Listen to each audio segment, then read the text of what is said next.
बचपन से ही खूब सुंदर थी।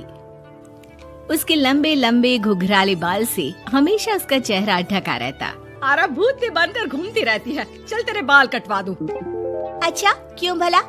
स्कूल में तो सारा वक्त बांधकर घूमना पड़ता था। अब तो मैं कॉलेज जाऊंगी और बाल खोल कर घूमूंगी। हाँ। अरे ये बाल देख रही है, ऐसे लगता है जैसे मधुमक्खी का छत्ता।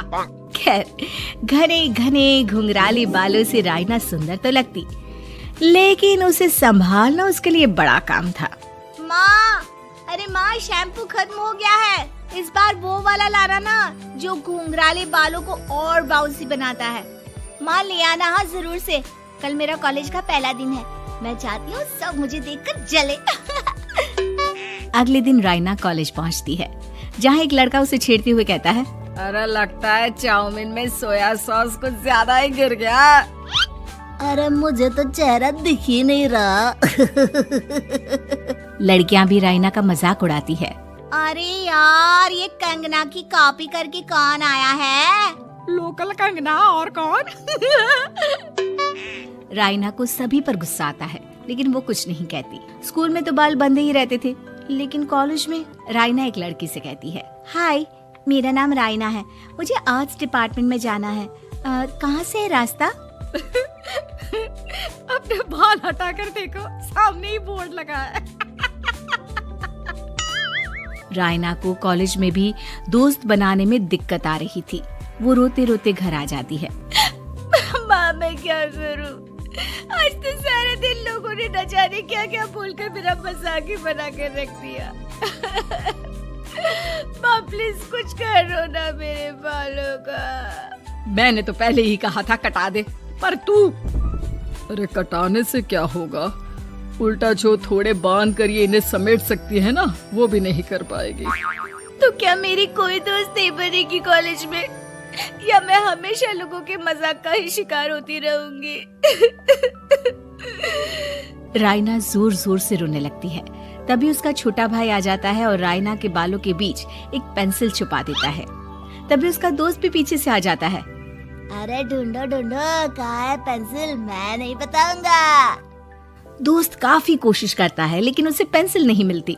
वो वहाँ से चला जाता है। थैंक्स दी, आज आपके बालों ने तो मुझे बचा ही लिया। अच्छा, बहुत दिनों के बाद बालों को लेकर कुछ अच्छा सुनने को मिला। मुझे भी पहले लगता था कि मेरे बाल सबसे सुंदर है, लेकिन अब पता चला। अरे क्या पता चला, क्या हो गया? देख, किसी भी चीज के ना दो पहलू होते हैं, या तो तुम बालों से ही लोगों का मन जीतो, या फिर रोती रहो। अब ऐसे घने बाल तो तुम्हें भगवान ने दिए हैं। रायना को पिता की बात समझ में आ जाती है। वो सोच लेती है कि जिन बालों के कारण वो कॉलेज में एक भी दोस्त नहीं बना पा रही है, उन्हीं बालों से वो दोस्तों की लाइन लगवा देगी। अगले दिन कॉलेज में डेस्क में रायना बालों को आगे कर लेती है और लोगों को लगता है कि रायना का चेहरा पीछे है, लेकिन रायना घने घुंघराले बालों को हटाकर हंसने लगती है। देखा मेरे बालों का कमाल, इससे मेरा चेहरा भी नहीं दिखता और मैं चलती क्लास में सो भी सकती हूँ। सभी रायना को देखकर हंसने लगते हैं। क्लास में परीक्षा चल रही होती है, तो रायना अपने बालों में चीटिंग के पेपर छुपा छुपा कर आसपास के बच्चों की मदद भी कर देती है, जिसके बाद से तो रायना क्लास की हीरोइन बन जाती है। वाह रायना, तेरे बाल तो बहुत कमाल के हैं।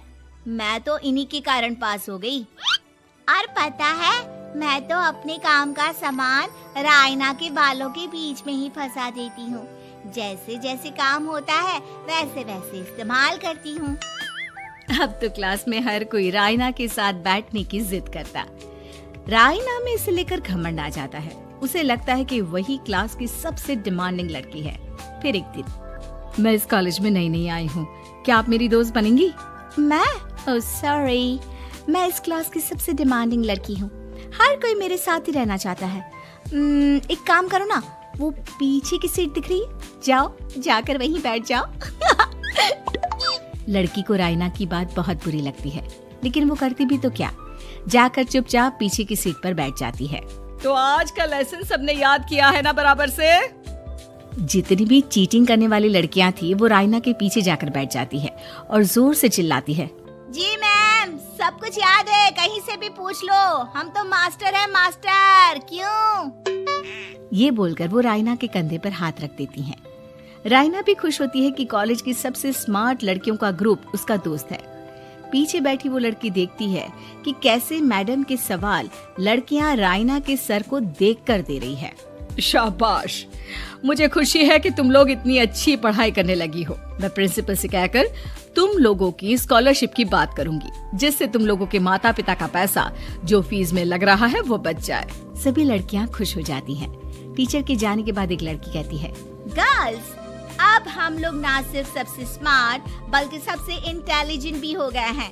इसी बात पर आने वाले संडे को मेरे घर पर पार्टी, सबको आना है, ओके? सभी लड़कियां पार्टी के लिए एक्साइटेड हो जाती हैं। रायना भी। माँ, मेरे कॉलेज की सबसे स्मार्ट लड़की ने पार्टी रखी है संडे को।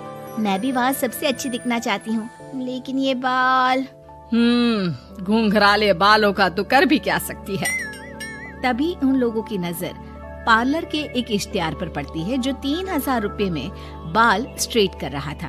माँ, मुझे पैसे देना, मैं बाल सीधे करवा कर आती हूँ। संडे को पार्टी में सबसे अच्छी लगूंगी। बस फिर क्या था, अपने घुंघराले बालों को रायना पार्लर जाकर स्ट्रेट यानी कि सीधा करवा लेती है। और फिर पार्टी वाले दिन, हाय गर्ल्स, कैसी लग रही हूँ मैं?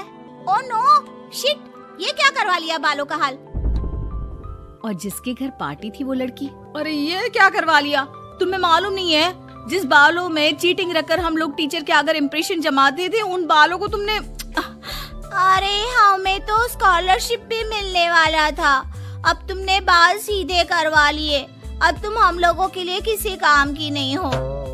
अरे लेकिन हम दोस्त तो है ना, क्या मैं अच्छी नहीं लग रही हूँ? हमें तेरे अच्छे और बुरे लगने की कोई जरूरत नहीं है। हम लोगों को तेरे बालों से फायदा था, अब वो नहीं है, तो हम तेरे दोस्त भी नहीं है। जाकर बाल वापस घुंघराले करके आ, तभी तो हम लोगों की दोस्त बन सकती है। रायना रोते रोते घर आती है और माँ को सारी बात बता देती है।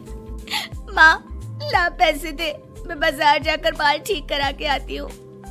लेकिन माँ, मुझे ये बाल बहुत अच्छे लग रहे हैं, काश ये बाल मैं पहले ही सीधे करवा लेती। देख बेटा, पैसे तो मैं तुझे दे दूं, लेकिन वैसे बाल करके तू फिर ऐसे दोस्त बनाएगी जो तेरे साथ मतलब के लिए जुड़े हैं। लेकिन इन बालों में तू ऐसे दोस्त बनाएगी जो तेरे साथ जीवन भर का साथ निभाएंगे। रायना को माँ की बात समझ में आ जाती।